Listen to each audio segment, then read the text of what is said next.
নবীজি সাল্লাল্লাহু আলাইহি ওয়াসাল্লাম বলেন, ওয়া আহসিন ইলা জারিকা তাকুম মুমিনা, তুমি তোমার প্রতিবেশীর সাথে ভালো আচরণ করবা, তাহলে তুমি প্রকৃত মুমিন হতে পারবা।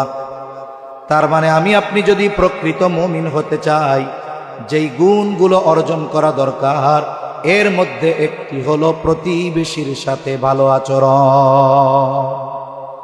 প্রতিবেশী, আমি যেখানেই অবস্থান করি আমার পাশে যে আছে এক হিসাবে সে আমার প্রতিবেশী, আমার পাশে যিনি সে আমার প্রতিবেশী।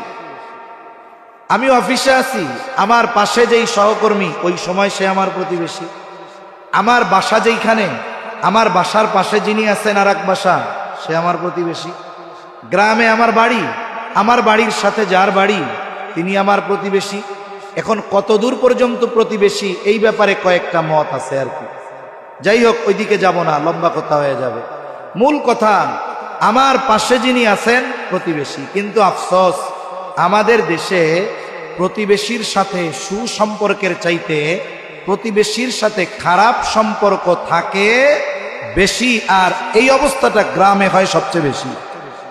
শহরে তো মনে করেন কর্মব্যস্ত মানুষ, দিনের বড় একটা সময় তার কর্মস্থলে কাটে, বাসায় হয়তো আসবে, গোসল টোসল করবে, এরপরে খানা দানা খাবে, হয়তো কাজ থাকলে কাজ করবে, ঘুমায়া যাবে। এইখানে প্রতিবেশীর সাথে দেখা করারও সুযোগ হয় না। কিন্তু গ্রামে এটা বেশি। সব জায়গায় দেখি একজন দাবি করে যে তোমার বাড়ির মধ্যে আমার 5 হাত, আর একজন কয় তোমার বাড়ির মধ্যে আমার 10 হাত। এইবার দুই প্রতিবেশী একজন একজনের সাথে মুখ দেখায় না। সেই প্রতিবেশী গ্রামের হোক, শহরের হোক, কর্মস্থলের হোক, সর্বহালতে এই প্রতিবেশীর সাথে আমি ভালো আচরণ করব। শুধু তাই না, বুজুর্গানে দিন বলেন, সফরে চলতেছি, সফরে এখন আমার পাশের সিটে আর একজন বসতে, আরে কেমন যেন ওই সফর চলাকালীন সময় সেও আমার প্রতিবেশী। আমি এমন কোনো কাজ করব না যাতে আমার পাশে বসে থাকা লোকটার কষ্ট হয়।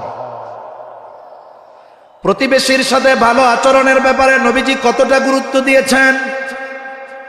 নবীজি সাল্লাল্লাহু আলাইহি ওয়াসাল্লাম বলেন, আউসিনি জিবরিলু বিল জার হাত্তা যানানতু আন্নাহু সাইওয়ারিসাহু। নবীজি সাল্লাল্লাহু আলাইহি ওয়াসাল্লাম বলেন, জিবরাইল আমাকে প্রতিবেশীর হকের ব্যাপারে এত গুরুত্ব দিচ্ছিল, আমি মনে করেছিলাম হয়তো প্রতিবেশীকে ওয়ারিশ বানায়া দেওয়া হবে। প্রতিবেশী সে যদি অমুসলিম হয় তারও আমার উপরে হক আছে। মানুষ হিসাবে মানুষের সাথে মানুষের কিছু হক আছে। একজন মানুষ হতে পারে অমুসলিম, কিন্তু মানুষ হিসাবে তার কিছু হক আমার কাছে আছে। ওই মানুষটা যদি মুসলিম হয়, মুমিন হয়, তাহলে তার হক আমার কাছে আরো বেড়ে যায়। মানুষটা যদি প্রতিবেশী হয় তাহলে হক তো থাকেই, অমুসলিম হলেও হক। আবার যদি মুসলমান হয় তাহলে ওই প্রতিবেশীর হক আরো বেড়ে যায়। কারণ প্রতিবেশী হিসাবে এক হক, মুসলিম হিসাবে এক হক, সাধারণ মানুষ হিসাবে আর এক হক। নবীজি সাল্লাল্লাহু আলাইহি ওয়াসাল্লাম প্রতিবেশীর সাথে হৃদ্রতার সম্পর্ক রাখতে বলেছেন, উৎসাহ দিয়েছেন। নবীজি সাল্লাল্লাহু আলাইহি ওয়াসাল্লাম এক হাদিসের মধ্যে বলেন, তোমরা তোমাদের তরকারির মধ্যে ঝোল বাড়ায় দিবা। ঝোল কেন? নবীজি বলেন, যাতে করে তোমরা তোমার প্রতিবেশীর খোঁজ খবর নিতে পারো। এক সময় মানুষের মধ্যে এটা ছিল, কারো বাড়িতে যদি একটু ভালো রান্না করতো তাহলে প্রতিবেশীর সাথে এটা শেয়ার করতো। এখন চিন্তা করে, ওই যে চুপি চুপি খাও, দরজা লাগাইয়া খাও, ঘেরানা যেন না বাইর হয়, থাই গ্লাসটা লাগাইয়া দাও। এই অবস্থা হয়েছে আমাদের। অথচ দেখুন, আমার প্রতিবেশী যদি কেউ অভাবী, অভুক্ত, দরিদ্র থাকে, আর আল্লাহ যদি আমারে মোটামুটি স্বাবলম্বী বানায়, সামর্থ্যবান বানায়, আমি অনেক ইবাদত করি, আমল করি, কিন্তু আমার প্রতিবেশী পাশে অভুক্ত, ক্ষুধার্ত, আমি জানি, আমি যদি এই প্রতিবেশীর দিকে একটু খোঁজ না নেই, খবর না নেই, তাহলে কিয়ামতে আমার খবর আছে।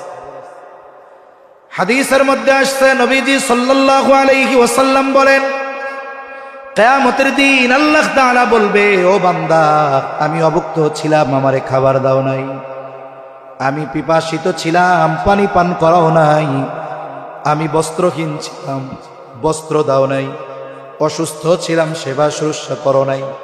বান্দা বলবে, আল্লাহ আপনার তো এই সমস্ত কোনো কিছুর প্রয়োজন হয় না, এরপরেও যদি প্রয়োজন হইতো সুযোগ থাকতো দিতাম। এবার আল্লাহ তাআলা বলবে, বান্দা তোমার প্রতিবেশী অভুক্ত ছিল, তুমি তারে খানা দাও নাই। প্রতিবেশী পিপাসিত ছিল, তারে পানি পান করাও নাই। শীতে কষ্ট করেছে, বস্ত্রহীন ছিল, তাকে বস্ত্র দাও নাই। অসুস্থ ছিল, খোঁজ খবর নাও নাই, সেবা শুশ্রূষা করো নাই। তুমি যদি তাদের সাথে এমনটা করতা, আমি আল্লাহ তাহলে এগুলো পেয়ে যাইতাম। তাহলে প্রতিবেশীর সুখে দুঃখে খোঁজ খবর রাখা কতটা জরুরি। আফসোসের বিষয়, আজকে আমাদের মধ্যে সেই হৃদ্রতা নাই, আমাদের মধ্যে সেই ভালোবাসা নাই। অথচ নবীজি সাল্লাল্লাহু আলাইহি ওয়াসাল্লাম বলেন, লাইসাল মুমিন আল্লাযী ইয়াশবাউ, ওই ব্যক্তি প্রকৃত মুমিন নয় যে নিজে পেট ভরে খায় আর পাশে তার প্রতিবেশী অভুক্ত কাটায়। ওই ব্যক্তি প্রকৃত মুমিন হতে পারে না। এজন্য দেখুন, প্রতিবেশীর সাথে ভালো আচরণ করো। নবীজি বলেন, তাকুম মুমিনা, তুমি প্রকৃত মুমিন হয়ে যাইবা। আমরা খোঁজ খবর নিব তো প্রতিবেশীর। এই যে রোজার মাস আসতেছে, রোজার মাস দেখবেন কত মানুষ আছে ইফতারের টেবিলে 10 প্রকারের আইটেম। যখন মানুষ দিনভর রোজা রাখে, রোজার সময় যখন শেষ, আজান দেয় ইফতারের সময়, সবচাইতে চাহিদা থাকে পানির দিকে, শরবতের দিকে, তাই না?